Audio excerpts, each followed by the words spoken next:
Do you want to know? Hello friends, welcome to Shiksha Karya GS19।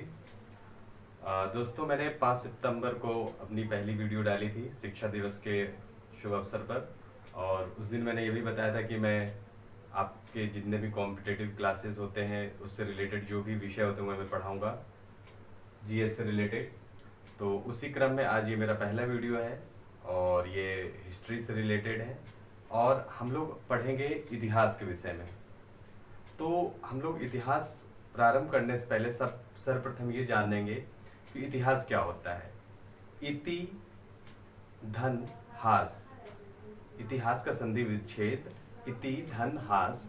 मतलब इति का मतलब ऐसा ही और हास का मतलब बीत चुका है या फिर घटित हुआ है, ऐसा ही घटित हुआ है या हुआ था, उसको हम लोग इतिहास कहते हैं। तो चलिए हम लोग जानने की कोशिश करते हैं कि इतिहास को हम लोग कैसे जानते हैं या जान पाएंगे कि किस स्रोतों से हम लोग इसको जानते हैं। तो गाइस, इसको जानने के लिए हम लोग पुरातात्विक स्रोत और साहित्यिक स्रोत से जानते हैं। पुरातात्विक स्रोत के अंतर्गत अभिलेख, स्मारक, सिक्के, मूर्तियां, चित्रकला, जीवाश्म। और साहित्यिक स्रोत में भारतीय साहित्य और विदेशी साहित्य। तो भारतीय साहित्य में हमारे ये सब सारी चीजें आती हैं जो कि अभी मैं व्याख्यान करूंगा, और विदेशी साहित्य में ये सारी चीजें और इन लोगों के द्वारा लिखी गई साहित्य, उसके विषय में हम लोग बात करेंगे। तो चलिए चलते हैं पुरातात्विक स्रोत और यहाँ से हम लोग स्टार्ट करते हैं। अभिलेख। अभिलेख क्या होता है? अभिलेख जो पहले के राजा या फिर पहले के जो भी शासक कुछ भी करते थे तो वो अपने कार्यों को और वहाँ पे सामाजिक व्यवस्थाओं को या फिर जो भी संदेश देना चाहते थे तो वो अपने अभिलेख उस पे पत्थरों पे, पसाड़ पे और लौह पे कुरेदते थे, खुदवाते थे, और इसी को हम लोग अभिलेख बोलते हैं। और अभिलेख के अंतर्गत ही शिलालेख आता है। फिर स्मारक, कुछ स्मारक मिले हैं खुदाई के दौरान। पुरातात्विक स्रोत का मतलब होता है खुदाई से मिली हुई चीजें। फिर आते हैं सिक्के। सिक्के भी बहुत जगहों पे मिले हैं जिससे हम लोग ये पता कर पाते हैं कि ये कितने पुराने हैं। फिर बात आती है मूर्तियां। मूर्तियां से हम लोग पता करते हैं, जैसे कि हड़प्पा सभ्यता में हम लोगों ने देखा कि नर्तक की मूर्ति मिली है और ज्यादातर महिलाओं की मूर्ति मिली। इससे ये प्रतीत होता था कि वहाँ पे मात्र सत्तात्मकता थी। तो इस वजह से हम लोग पुरातात्विक स्रोत से जो भी चीजें मिलती हैं उनको हम लोग कार्बन डेटिंग से पता कर लेते हैं कि कितनी पुरानी है। चित्रकला, पहले के पाषाण युगीन चित्रकलाएं मिली हैं जिसमें गुफाओं में रहने वाले लोगों ने चित्र बनाए हैं, तो इससे हमें पता चलता है। और जीवाश्म, जो भी फॉसिल्स, जो भी धरती के अंदर दबे हुए होते हैं, उनसे हम लोग पता करते हैं हमारे इतिहास के विषय में। हम लोगों ने पुरातात्विक स्रोत के विषय में जाना। अब आते हैं हम लोग साहित्यिक स्रोत। पुरातात्विक स्रोत में बस इतना है, इतना, और आगे जो भी मैं पढ़ाऊंगा उसमें डीपली बताऊंगा। लेकिन अब साहित्यिक स्रोत, तो जैसे कि भारतीय साहित्य और विदेशी साहित्य, इन चीजों से हम जान सकते हैं कि हमारा पहले का इतिहास कैसा था।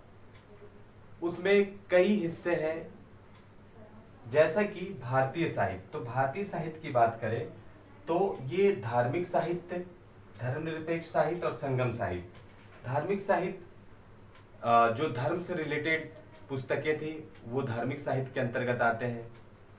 धर्मनिरपेक्ष साहित्य, ये धर्म नहीं होता है, इसमें धर्म से रिलेटेड बात नहीं होती, लेकिन कुछ व्यवस्थाएं उस समय की होती हैं, उससे रिलेटेड पुस्तक होती हैं, वो धर्मनिरपेक्ष। जैसे कि कौटिल्य का अर्थशास्त्र, तो उस समय चंद्रगुप्त समय और घनानंद इस समय थे, तो उस समय की जो राज व्यवस्था थी, राजनीति व्यवस्था थी, ये हमें पता चलता है।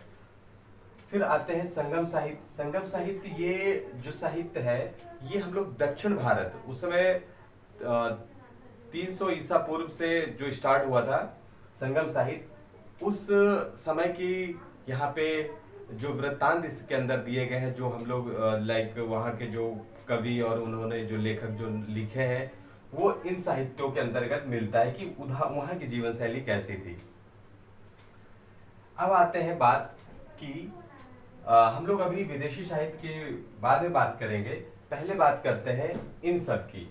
तो जो हमारे भारतीय साहित्य में धार्मिक साहित्य है, धर्मनिरपेक्ष साहित्य और संगम साहित्य है, इसमें सबसे सर्वप्रथम है हमारा धर्म साहित्य। तो धर्म साहित्य में भी 3 धर्म, बौद्ध साहित्य जो बौद्ध धर्म का है, जैन साहित्य जो जैन धर्म का है, और ब्राह्मण साहित्य जो हिंदू धर्म, आज का जो हिंदू धर्म है वो उनके साहित्य है। बौद्ध साहित्य में जैसे सुत्त पिटक, विनय पिटक, अभिधम पिटक, मिलिंद पन्ह, बुद्ध चरित, दिव्यावसान, ये सब हमारे बुद्ध धर्म जो बौद्ध धर्म है उनसे रिलेटेड पुस्तक है। तो इससे हमें वहाँ जो भी व्यतीत और जो भी घटित हुआ है उसके विषय में पता चलता है, लेकिन इसमें तथ्यों का थोड़ा सा तथ्यों की कमी होती है और एक डेट्स का, फैक्ट्स की कमी होती है। अन्यथा वहाँ पे जीवन कैसे जिया जाता था और कैसे लोग रहते थे, कैसे उनका रहन सहन था, ये हमें पता चलता है। अब जैन साहित्य की बात आते हैं। कल्पसूत्र, परिशिष्ट पर्व, भद्रबाहु चरित, भगवती सुत आगम, ये जैन साहित्य के प्रमुख ग्रंथ है। इसमें जैन साहित्य और जैन धर्म के जो भी उनके रहन सहन थे, जैसा भी उनके नियम थे, ये पता चलता है। अब आते हैं हम लोग ब्राह्मण साहित्य की तरफ। ब्राह्मण साहित्य में वेद, ब्राह्मण ग्रंथ, आरण्यक, उपनिषद, वेदांग, उपवेद, षड्दर्शन, महाकाव्य, पुराण, स्मृति, ये सारे ग्रंथों से हम लोग पता करते हैं। तो वेद, ऋग्वेद, यजुर्वेद, सामवेद, अथर्ववेद, ये आपको पता है 4 वेद है हमारे सब। ब्राह्मण साहित्य के सर्वप्रथम पुस्तक यही है वेद। ब्राह्मण ग्रंथ इनके ग्रंथ है, इनके हिस्से हैं ये। ऐत्रेय, कौशिकी, गोपद, आरण्यक, ये वन में जो ग्रंथ पढ़े जाते थे, जो वन में पढ़ाई होती थी धार्मिक, उसे आरण्यक बोलते हैं, जिसमें तैत्रीय, मैत्रेयारणी, ऐत्रेय। अब उपनिषद की बात करते हैं। छांदोग्य, कठ, बृहदारण्यक, मुंडक। फिर आते हैं वेदांग। वेदांग शिक्षा, कल्प, व्याकरण, ये वेदांग हमारे 6 होते हैं। शिक्षा, कल्प, व्याकरण, निरुक्त, ज्योतिष, छंद। उपवेद, ये वेदों के हिस्से हैं, इनके अंतर्गत ये आते हैं। उपवेद, आयुर्वेद, धनुर्वेद, गंधर्ववेद, शिल्पवेद। षड दर्शन, जो भी हमारे भारतीय जो 6 मुख्य दर्शन है उनका व्याख्यान इसमें मिलता है। सांख्य, योग, न्याय, वैशेषिक, पूर्व मीमांसा, उत्तर मीमांसा। महाकाव्य, महाकाव्य जो हमारे ये महाभारत और रामायण है, ये इसमें व्याख्यान इसमें मिलते हैं महाकाव्यों में। महाभारत और रामायण ये हमारे। फिर दूसरा आता है पुराण। वैसे तो पुराण बहुत अधिक है और इसमें भी जितने भी पुस्तक है वो इतने ही नहीं है, इससे अधिक है, लेकिन एक उदाहरण के तौर पे मैंने ये लिखा है ताकि आप समझ पाएं। इतिहास को समझने के लिए, वो भी भारतीय साहित्य में धर्म साहित्य के अंतर्गत, वो भी ब्राह्मण साहित्य के अंतर्गत इतनी पुस्तक और इससे भी ज्यादा है, लेकिन एक उदाहरण है ताकि आप समझ पाए कि हम लोग अपने इतिहास को कैसे समझेंगे।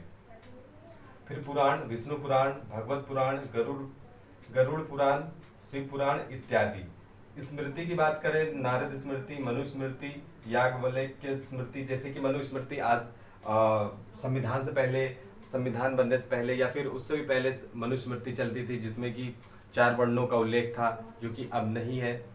अब बात आती है कि ये सारी चीजें मिलकर हमें, जितने भी भारतीय साहित्य से हमें ये प्राप्त होता है कि हमारा जो प्राचीन इतिहास था, जो सभ्यताएं पनपी थी वैदिक काल और उससे पहले की, तो कैसा उनका रहन सहन था। तो इन सब चीजों से हमें पता चलता है और वहाँ की सामाजिक व्यवस्था कैसी थी।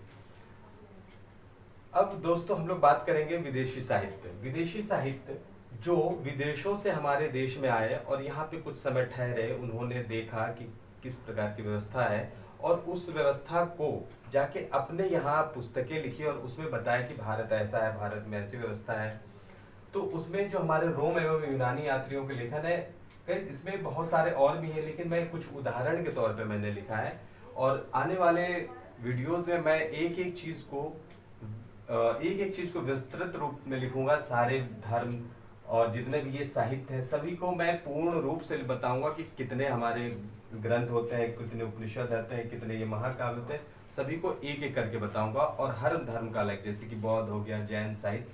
ये तो आज मेरा स्टार्टिंग है। आने वाले वीडियोस में मैं आपको एक एक करके पढ़ाऊंगा।